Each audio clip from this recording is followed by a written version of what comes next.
Nihe dukomora ubuhanuzi bwiringirwa? Nihe dukomora ubuhanuzi bwiringirwa? Sobanukirwa n'ubuhanuzi bwa Yesu. Mu butumwa bwiza bwanditswe na Matayo igice cyaho cya 24 umurongo wa mbere kugira kabiri, dusoma ngo Yesu asohoka mu rusengero, akigenda abigishwa be baramusanga, bashaka kumwereka imyubakire y'urusengero. Arabasubiza ati, nimurebe ibi byose, ndababwira ukuri yuko aha hatazasigara ibuye rigeretse ku rindi ritajugunywe hasi. Uko niko byagenze mu mwaka wa 70, nyuma y'imyaka ibarirwa muri za 70 Yesu apfuye, ingabo z'Abaroma zari ziyobowe na generali bita Sestius Gallus zinjiye muri Palestina, zigiye kurwanya abari bigometse ku butegetsi bw'Abaroma. Mwo mwaka izo ngabo zaje gusubira inyuma zihawe itegeko.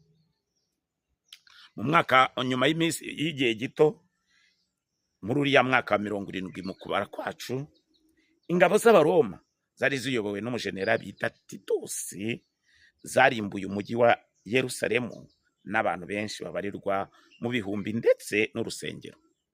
Ibyo byemezwa n'umuhanga mu by'amateka witwa Joseph wariho icyo gihe.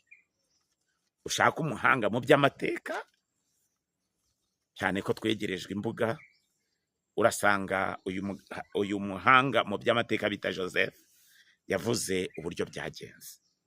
Bihamya neza ko ubuhanuzi Yesu yatanze bwanasohoye. Reka turebe ubundi buhanuzi Yesu yavuze bwaje gusohora. Mu butumwa bwiza bwanditswe na Matayo igice cyaho cya 24 umurongo wa 3, dukomeza dusoma tugira tuti, yicaye ku musozi wa Elayono, abigishwa be baza ahari biherereye, baramubaza bati, tubwire, ibyo bizaba ryari? N'ikimenyetso cyo kuza kwawe n'ikimperuka y'isi ni ikihe? Mu kubasubiza, Yesu yavuze ibiheranye n'ibintu biba ku isi hamwe n'imimerere yihariye yagombaga kugaragaza iminsi y'imperuka cyangwa se ibihe biheruka. Mu butumwa bwiza bwanditswe na Matayo igice cya 24 umurongo wa 4 n'uwa 5, dusoma ngo Yesu arabasubiza ati, mwirinde hatagira umuntu ubayobye. Bite ku bijyaniranye n'ubuyobe. Muri iki gihe, kimwe ni Yerusalemu, abantu ntibagishaka kumva ijambo ry'Imana uko ryanditswe, ahubwo barijyana barihuje n'amarangamutima yabo. Ntibashaka kubaturwa n'ijambo. Kandi ubwo Yesu yari hano ku isi, yakoresheje amagambo ahuje n'insanganyamatsiko y'uru rubuga rwacu, aboneka muri Yohana igice cyaho cy'8 umurongo waho wa 32. Namwe muzamenya ukuri, kandi ukuri niko kuzababatura. Isoko yo kubaturwa kuzuye ibonekera mu ijambo ry'Imana. Ibinyuranye n'ibyo, ubuyobe bukomeje kuboneka mu rugero rudasanzwe, aho kugira ngo abantu bisunga ijambo ry'Imana ryahanuwe, ahubwo usanga bashaka inyigisho zishingiye ku marangamutima. Reka dufate urugero rw'ibyabaye i Yerusalemu mu gihe cy'umuhanuzi Yeremiya. Yeremiya yaje gutumwa ku bahanuzi b'i Yerusalemu n'Imana kubw'uko bahanuraga ibinyoma. Reka tubisanishe n'iby'iki gihe cyacu. Muri Yeremiya igice cya 23 umurongo wa 14, dusoma ngo, no ku bahanuzi b'i Yerusalemu nababonyeho ibibi bishishana, barasambana, bagendera mu binyoma, kandi bakomeza amaboko y'inkozi z'ibibi, kugira ngo hatagira uva mu byaha bye. Bose bambereye nk'isodomu n'abahatuye nk'igomora. Ni mu buhe buryo ubuhanuzi muri iki gihe cyacu busohora? Muri iki gihe cyacu busohora? Reka tubihuze no mu gihe cya Yeremiya. aho kugira ngo abantu bafashwe kwihana no kuva mu mimerere yo kugomera Imana, usanga abantu bahabwa amasezerano, inkozi z'ibibi zigafashwa gukomeza kuba mu mimerere yo kugomera Imana, aho kugira ngo babibutse zimwe mu mbuzi Yesu yatanze.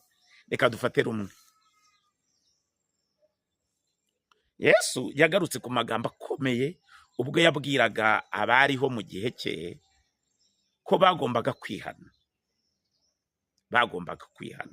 Impamvu bagombaga kwihana ni uko ubwami bwo mu ijuru bwari hafi.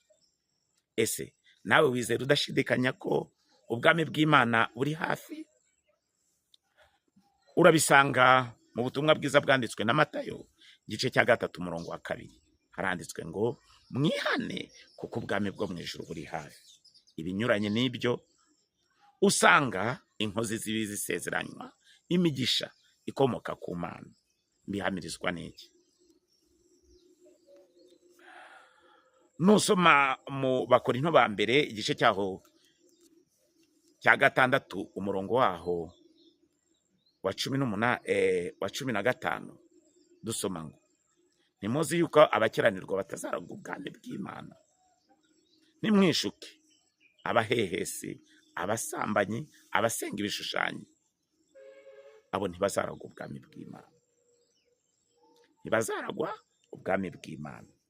Ibinyuranye n'ibyo, aho kugira ngo ababiyita ngo n'abakozi b'Imana baje mu cyo nakwita ubuhanuzi, ntibafasha abantu kugirana ubumwe n'Imana, kwiyunga n'Imana, ahubwo babafasha kuguma mu ngeso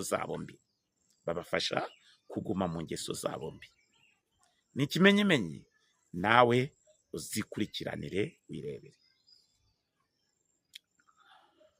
Uyu muhanuzi yaje kwereka ab'igihe cye mu gihe cy'i Yerusalemu, cyangwa se mu Bayuda bariho icyo gihe, icyo bagombaga gukora abo bahanuzi kugira ngo koko bigaragara ko bumvira Imana cyangwa bayikorera.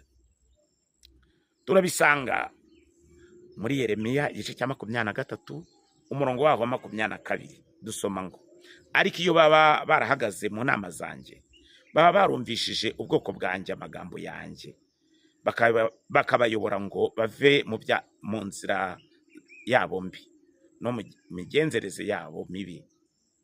Uyu muhanuzi yakanguriye abandi bahanuzi icyo bagombaga gukora bagamije kugira ngo barushaho kwemerwa n'Imana.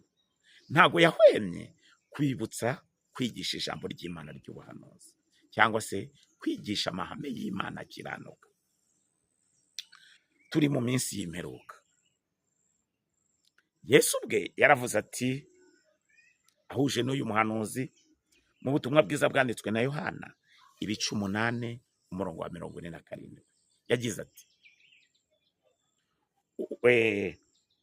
uw'Imana yumva amagambo y'Imana, mwebwe impamvu mutumva nuko mutarabi Imana. Rero ntiwasobanurira ukuntu wabura umugaragu w'Imana kandi udashaka kumva imiburo, udashaka kumva impanuro zikomoka mu ijambo ry'Imana. Niyo mpamvu nanjye nagukangurira, niba ushaka Imana, ikira mw'iri jambo. Mu Migani igice cyaho cya 2 umurongo waho wa 1 kugira 5, ti mwana wanjye niwemera amagambo yanjye bituma utegera ubwenge amatwi, umutima wawe ukawuhugurira kujijuka. Niba uririra ubwenge bwo guhitamo kandi ijwi ryawe ukarirangurura urihamagaza kujijuka, ukabushaka nk'ifeza, ubugenzura nk'ugenzura ubutunzi buhishwe, nibwo uzamenya kubaha Uwiteka icyo ari cyo, ukabona kumenya Imana. Kimwe n'ab'igihe cy'Abayahudi, ubwoko bw'Imana bwari busabwa kumva ijambo ry'Imana bukaribika ku ndiba z'imitima yabo. Usome mu Gutegeka kwa 2 ibice 6 umurongo waho wa 6, haragira hati, amategeko ngutegeka uyu munsi ahore ku mutima wawe.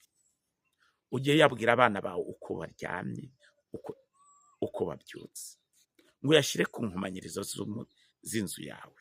Yumvikana iki? Yumvikana ko kutisunga ijambo ry'Imana ry'ubuhanuzi